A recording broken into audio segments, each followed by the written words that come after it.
Let's move now to the Democrats here. Ron, what's your sense of, does David Axelrod describe a situation in which Bernie Sanders has to, basically lightning has to strike for him? His supporters think that suggests the system is rigged. What's your feeling about where things really stand? Well, they're both right. David Axelrod is right that we have to have a fundamental change in the race, whether it's something involving Secretary Clinton or lightning strikes with Bernie Sanders. And Bernie Sanders people are right that the system is rigged. Now, this is the system he decided to run in. He wanted to run a Democratic primary, which is rigged towards the establishment. Again, in the 70s, the Democratic Party became more democratic in that primaries have a lot more power than they did before the 70s, but they didn't want to give up all the party to the people, or all the power to the people. So you still have these party establishments who get to vote for whoever they want, no matter how the voters vote in their districts or in their states. And they're going to hold sway. Amy, David Axelrod played down any sense of contention between the two candidates. A lot of other people this week spent a lot of time talking about how tough the battle and push and pull was between the two of them. Bernie Sanders certainly seems a little irritated in my conversation with him. What's your sense of where the Democratic race is now and how much lasting damage could be created between now and the convention? Well, a lot. But in terms of the superdelegates, it cuts both ways. There are so many superdelegates that it's basically very possible that Bernie Sanders can prevent Hillary Clinton from getting an absolute majority, the magic number, without any superdelegates, at which point he's said that, his campaign has said that they'll just treat that as a big primary that hasn't happened yet, a 700 delegate primary that's going to happen at the convention, and really push it to then. So a lot is going to depend on how the Clinton campaign responds to his ideas about a party platform, about their direction, and how they go after him. And if it's in a way that reinforces questions that the Sanders supporters have about her forthrightness, it could be quite damaging for her. Susan, one of the things that was brought up in the debate was the 1994 crime bill. Both Bernie Sanders voted for it and Hillary Clinton supported it as a part of her husband's administration. Why are we talking about the 1994 crime bill?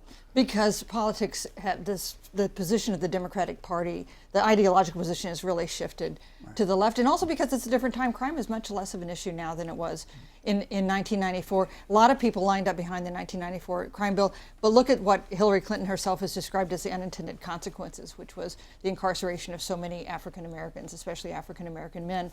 Attitudes toward that have changed, just as attitudes have changed in a significant way since the Bill Clinton administration on things like the Defense of Marriage Act. You know, there were a series of things that a moderate centrist Democratic president did in the 1990s that don't look, that now are controversial in new ways when you look at the party in 2016. Clarence, one of the things that Bernie Sanders said is he had criticized Bill Clinton for defending his wife, for using the term super predator in the context of this debate in the 1990s. So he said basically it was a racist term and everybody at the time knew it was a racist term. Is that right? No, everybody at the time, quite the opposite. Super predator was a term that John Dickerson, the sociologist at the University of Pennsylvania, came up with, who by 1999 was regretting it because he looked at the numbers again and found that a new generation of super predator teenagers was not being created after all. In fact, crime went down among juveniles and adults after the early 90s. But meanwhile, though, even most of the Congressional Black Caucus, but about 2 votes, as I recall, supported the crime bill and felt that something needed to be done.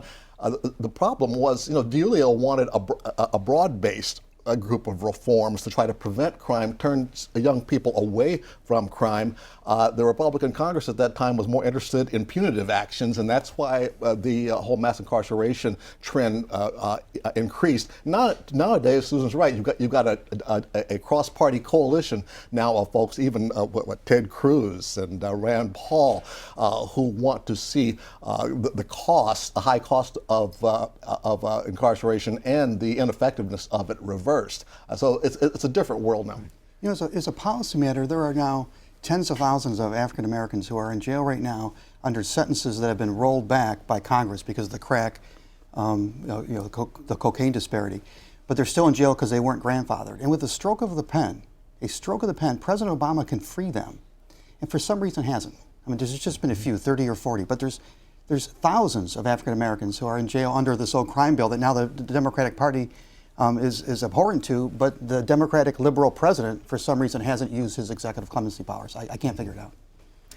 Go ahead, quickly. Another way that those debates in that whole super predator era has come up and might come up more is with actually Donald Trump, who one of his early forays into politics was in the case of the Central Park Five. That's right. These were 14, 15, and 16-year-olds who were labeled super predators in that way, and whose execution he called for in an ad in the Daily News.